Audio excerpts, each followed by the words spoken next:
Let's continue in our study of the book of Galatians, Galatians chapter 4, verses 24 through 26. Paul wrote, "Now this may be interpreted allegorically. These women, that is, Sarah and Hagar, are two covenants. One is from Mount Sinai, bearing the children for slavery. She is Hagar.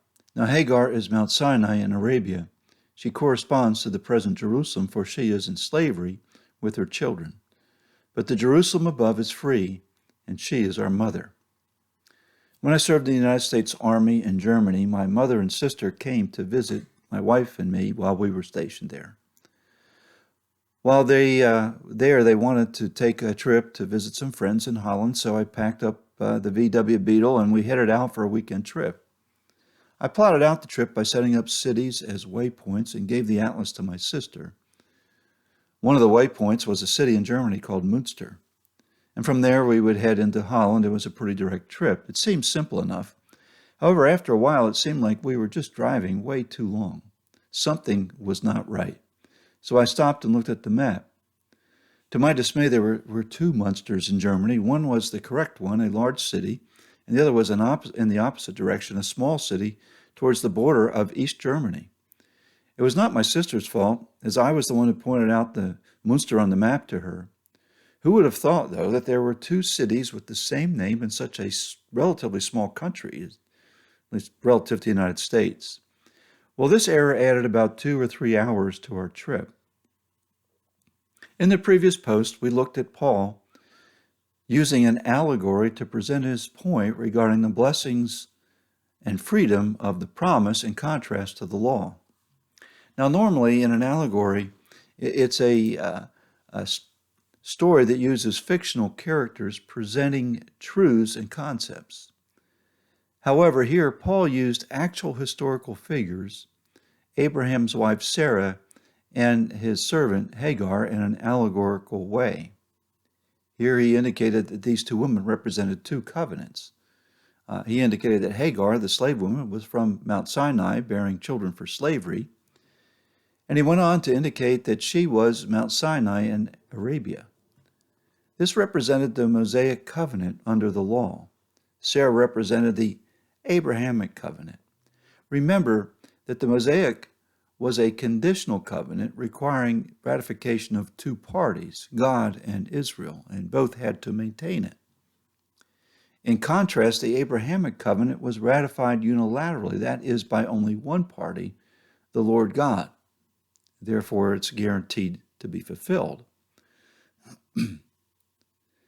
In connection with this, Paul continued by presenting another point in this allegory as he wrote the following. Now, Hagar is Mount Sinai in Arabia.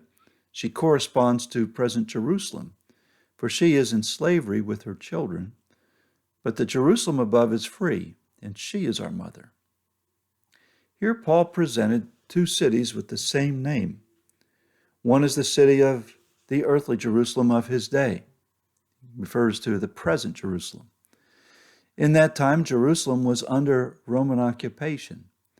While Rome permitted Jewish self-governance, they still needed to submit to the rules established by Rome and enforced by an appointed Roman governor. Jerusalem was in subjection to Roman authority, and this was irksome to the Jews because they felt like they were in bondage to Rome, slaves to Rome, so to speak. Yet Paul also referred to another Jerusalem represented by Sarah, the free woman. It was the Jerusalem above.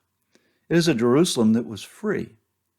We see this Jerusalem referenced in the book of Hebrews and also in the book of Revelation.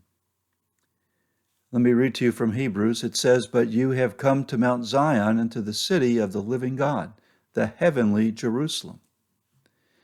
And then in Revelation we read, "And I saw the holy city, New Jerusalem, coming down out of heaven from God, prepared as a bride adorned for her husband." The point that Paul made was to have the Galatians see the tremendous contrast between the freedom that is theirs under grace as compared to the lack thereof under the law.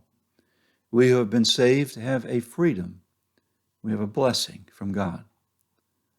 In Charles Dickens' classic, The Tale of Two Cities, the famous opening lines characterize great contrasts. I believe that these contrasts can be used to compare those contrasts today that are of free under those who are free under grace and those remaining in bondage.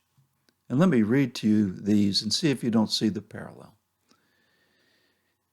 It was the best of times, it was the worst of times. It was the age of wisdom, it was the age of foolishness.